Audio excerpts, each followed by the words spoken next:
आगे बढ़ते इंदौर में जीतू पटवारी के घर का घेराव किया गया है। बीजेपी महिला मोर्चा के कार्यकर्ताओं ने जीतू पटवारी का घेराव किया। जीतू पटवारी ने इमरती देवी पर एक बयान दिया था। बड़ी संख्या में महिलाओं ने पुलिस के बैरिकेड्स तोड़ दिए। जीतू पटवारी के घर में घुसने की कोशिश की। पूर्व मंत्री इमरती देवी पर बयान जो दिया गया था उसके विरोध में बीजेपी की कार्यकर्ताओं ने जीतू पटवारी का घेराव किया है, उनके घर का घेराव किया है, घर में घुसने की कोशिश की और जो बैरिकेड्स लगाए गए थे उन बैरिकेड्स को भी तोड़ने की कोशिश की गई है। तो ये बड़ी खबर इस वक्त हम आपको बता रहे हैं।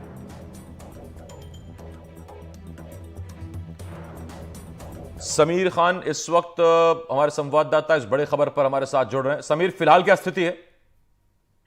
देखिए, बिल्कुल जिस तरह से हम ये कहें कि अगर फिलहाल स्थिति की बात करें तो अभी कुछ देर पहले ही जीतू पटवारी के घर के बाहर जो जीतू पटवारी के घर के दरवाजे हैं इन विरोध प्रदर्शन करने वालों के लिए खोल दिए गए और उनको जो है पानी पिला के लिए जो है कहा गया है कि आप पानी पीजिए। पानी लेकर कुछ लोग जो है घर से बाहर आए।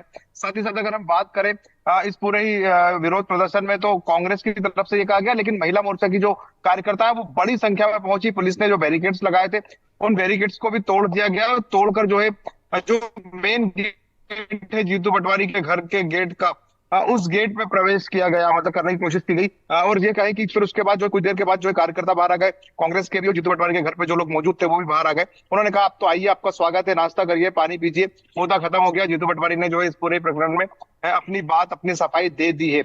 लेकिन भाजपा इस पूरे मामले में जो है आक्रामक है। जिस तरह से कुछ देर पहले इस प्रदर्शन के कुछ देर पहले ही राज्यसभा की जो सांसद है कविता पाटीदार इंदौर से, उनके द्वारा जो है प्रेस कॉन्फ्रेंस की गई थी और उन्होंने कांग्रेस की परिपाटी पर आरोप लगाया था कि वो महिलाओं का अपमान करने से बाज नहीं आती। इसके साथ ही साथ अगर हम आपको ये बताएं कि उसके थोड़ी ही देर के बाद महिला मोर्चा की कार्यकर्ता बड़ी संख्या में जो है जीतू पटवारी के घर पहुंच गई, जो राऊ में मौजूद है, इंदौर जिले के पास ही आता है, इंदौर शहर का ही एक हिस्सा है। वहां पर पहुंचकर उन्होंने जो है उग्र रूप से प्रदर्शन किया है। इस प्रदर्शन को लेकर अगर सिर्फ हम बताना चाहेंगे कि इस एक तरह से जीतू पटवारी के बयान ने कहीं ना कहीं एक बड़ा मुद्दा भाजपा को दे दिया है लोकसभा चुनाव में और उसी मुद्दे को भाजपा भुनाने की कोशिश कर रही है और उसकी शुरुआत इंदौर से हो गई है। आसिफ, एक सवाल और भी है समीर।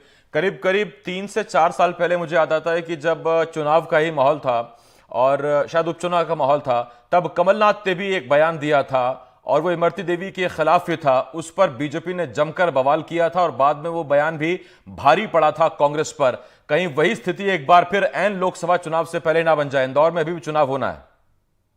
जी हाँ, बिल्कुल। अगर हम इंदौर की बात नहीं करें, मध्य प्रदेश की बात कर ले, क्योंकि मध्य प्रदेश के अध्यक्ष है कांग्रेस कमेटी के जीतू पटवारी। और जिस तरह से कमलनाथ का बयान का आपने जिक्र किया, बिल्कुल सही, इमरती देवी पर उन्होंने कटाक्ष किया था और उसके बाद उन्हें जो है हम ये कहें कि उन्हें भी खेद व्यक्त करना पड़ा था, माफी मांगना पड़ी थी, क्योंकि भाजपा ने बड़ा मुद्दा बना दिया था। और इसी वजह से हम ये कहें कि भाजपा इस मुद्दे को एक बार फिर उठा लिया है। महिलाओं के सम्मान की बात कर रही है। साथ ही साथ जो कांग्रेस के प्रवक्ता हैं इंदौर से जो आते हैं, उनका कहना है, नरेंद्र सलूजा, उन्होंने एक ट्वीट कर यहां तक कह दिया है जीतू पटवारी को कि वो कांग्रेस के मणिशंकर अय्यर साबित होंगे मध्य प्रदेश में भाजपा के लिए। जिस तरह से मणिशंकर अय्यर के बयानों को लेकर बात कही जाती है, उसी तरह से तो हम ये कहें कि भाजपा ने कहीं ना कहीं इस पूरे मुद्दे को गरमा दिया है और महिलाओं के सम्मान को लेकर जिस तरह से महिला राज्यसभा सांसद कविता पाटीदार सामने आई थी और महिला मोर्चा की कार्यकर्ताओं ने जीतू पटवारी के घर का घेराव कर दिया। एक बात और मैं बताना चाहूंगा, हालांकि इस पूरे घटनाक्रम में एक और वहां पर प्रकरण हुआ है कुछ देर पहले, जब वो जीतू पटवारी के जो बैनर पोस्टर बाहर लगे हुए थे तो उनको अपने हाथों से महिलाएं जो है हम ये कहें कि उतार रही थी या ये कहें कि फाड़ा जा रहा था। तो उसी दौरान जो है जो कांग्रेस के पूर्व पार्षद है वहां पर वो पहुंचे और उन्होंने कहा कि रामनवमी के जो पोस्टर लगे हुए थे उन पोस्टरों को भी जो है भाजपा की महिला मोर्चा कार्यकर्ताओं द्वारा फाड़ दिया गया। मतलब आरोप प्रत्यारोप दोनों तरफ से शुरू हो गए हैं। चुनावी समर में हम ये कहें कि इंदौर एक तरह से ये कहें कि चुनावी समर का अखाड़ा बन गई है, जहां पर भाजपा और कांग्रेस दोनों ही एक दूसरे से जोर आजमाइश करते हुए नजर आ रहे हैं। आसिफ, बहुत धन्यवाद आपका समीर, तमाम जानकारी के लिए। समीर खान मेरे सहयोगी इस वक्त इस बड़ी खबर पर हमारे साथ जुड़े हुए थे।